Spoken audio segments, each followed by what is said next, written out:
сонсож байна.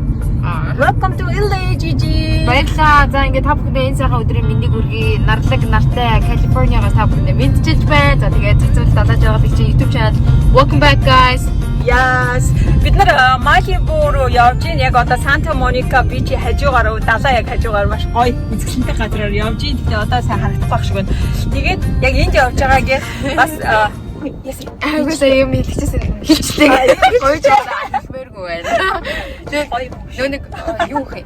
Хасаалтаа тавсан. Нэг Malibu гэдгсэн штеп. Энэ Malibu Santa Monica-гийн beach дээр яагаад нэг Ask нэг аим шиг нэг хийгдсэн байдаг. Тэгээ яг тэр хэсэг дээр нь очиж үзэх үү мэдэхгүй бол би мэдэхгүй тэгээ явж руу үзсэн. Өдөө. Яа, тэгээд энэ Roxanne гэдэг дуу гэдэг штеп. Malibu гэдэг дуу.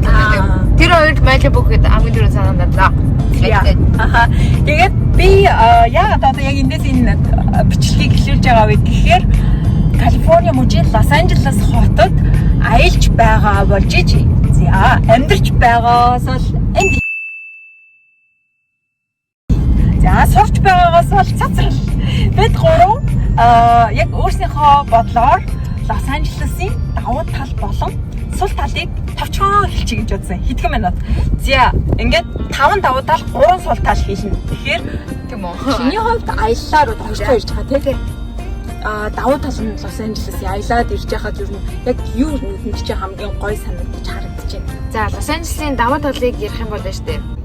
Байхгүй мэн аа. Одоо байгаа байлгүй яг хамгийн түрүүнд бол угаасаа яалтчгүй цаг агаар юм байна. Цаг агаар нь үнэхээр гоё дээ өвөл болдоггүй гэж байна. Тэгээд ингээд гоё халуун, байнгын ингээд нартай, нарлаг ингээд Д витаминыг бол энэ хүмүүст бол өгтлэн цацж байгаа юм байна өө. Жилийн баг 10 хоногт нь нэг бороо оруулах байдаг. Баян нартай. No wonder you guys are so energetic. Амар ер нь бол ингээд нар мартай байна гэсэн Д витамин дээр амар сайн цацж байгаа гэсэн үг юм ерөнхийдөө. Тэгээд түүнээс гадна хоёр дахь одоо ингээд хараад миний ингээд ямар гоё юм бэ гэсэн юм бол бас байгаль одоо ингээд энэ мод зоод дээр цэцэг дээр бол амар гоё юм байна. Ингээд харахаар нэг хүний сэтгэл сэргэмээр нэг үнэхээр нэг гоё өнгөлөг, айгүй гоё өнгөлөг. Тиймэрхүү байна. Тэгээд дээрээс нь амар гоё олон энэ далайн эрэг те өдөж харах юм бол амар ихтэй юм байна. Тэр нөө нэг Disney World гэдэг гэсэн мэт те. Тийм. Түбсээ. Бэди. Яа. Үзэх юм ихтэй тийм байна. За дөрөвт нь болохоор нэг хүний 5 бах алахгүй. Гурлаар нийлээ 5 болж байсан. Тэгвэл энэ хоёроос сонсож байгаа дөрөв дэх мөрөвт байдаг. За энэ амьдардаг хүний хувьд олон жил ингээд энд амьдарч байхад юу гоё вэ? Юм гоё шүү дээ. Надад бүх юм л гоё. Яг илээ нөгөө бос хотодоо бодвол залуучууд ихтэй. Илүү залуучуудын хот сонирхолтой, уйдах юм байхгүй.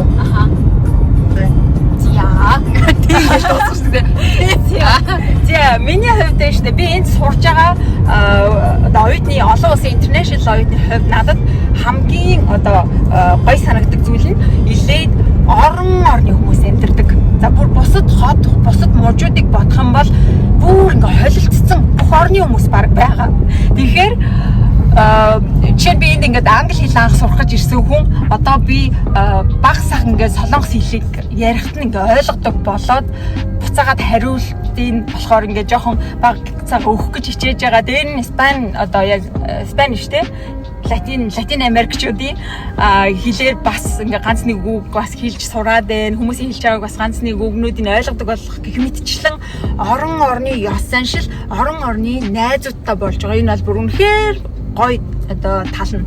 Тэгээд түүний дараагийнх нь болохоор Лос Анжелес гингүү шууд Холливуд гэдэг юм санаанд нь орох. Тэгэхээр Холливуд гэхээр яг entertainment урлагийн чиглэлээр сурах гэж байгаа оюутнууд, залуучууд урлагийн чиглэлээр цаашаа кино, дуу, бүжиг өөр юу гэдэг ямар нэгэн байдлаар урлагтай хамаатайгаар амьдралаа холбоно гэж бодож байгаа бол энд одоо ажиллаж үзэх хэрэгтэй, энд сурч үзэх хэрэгтэй гэж бодож байна. Өөр бас яг жижигтэй санал нийлж ийн цаг агаар бол үнэхээр best.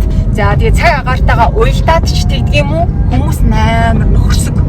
Маш гоё тийм нөгөө нэг тийм дотн нөхөрсөг хүмүүс амар ихтэй. За тэгэл ерөнхийдөө хүснээ хийж болно те. Тэгтээ Бали харан шиг тэгээ секс on the beach бол байхгүй. Oh my god. Зүгээр л талаа дээр. Зүгээр л талаа дээр тэгэл Welcome to Bali. тэр гоо. За тэгээд Бачаа та камера бачаа. за. Би та бүхэндээ нэг сонин юм харуулъя. Одоо ингээд та камераагаа өөрийнхөө камераагаа За. ингээд цацаа хичээг хараарай. Цацаа хичээг нүдийг хараарай заяа. Тэгмээд одоо цацаа хичээг зүгээр наашаа та. Шал бүр камеранаас том нүдтэй байцтай. Харин сул талынх нь хувь бид гурав нэг сул тал хийлээ. Тэгээд тосгоё гэж бодож байна. За нэг гэж 10 гэлээ. За тэгээ ямар. Сул тал гэх юм бол ерөнхийдөө нэг жоохон нөө нэг хогтой л байна л да. Нэг юм жоохон хогтой л байна. Тэрийг нь бол би харлаа. Халуун болохоор хөмсгтэй. Нөө хүмүүс тэр гэр оронгүй хүмүүс бол ихтэй идэм бай. Тэгээ жоохон хог хитэр байдсан бай. Дээрээс нь трафик бол байна спешиал Traffic бай. тэгээд халуун болохоор даралт гисээд байна. За энийг сул тал гэж хэлэхээр юм. Сул тал нөгөө тархуу том хот болохоор ийшээ тийш явах жоохон өндөрлөлтэй.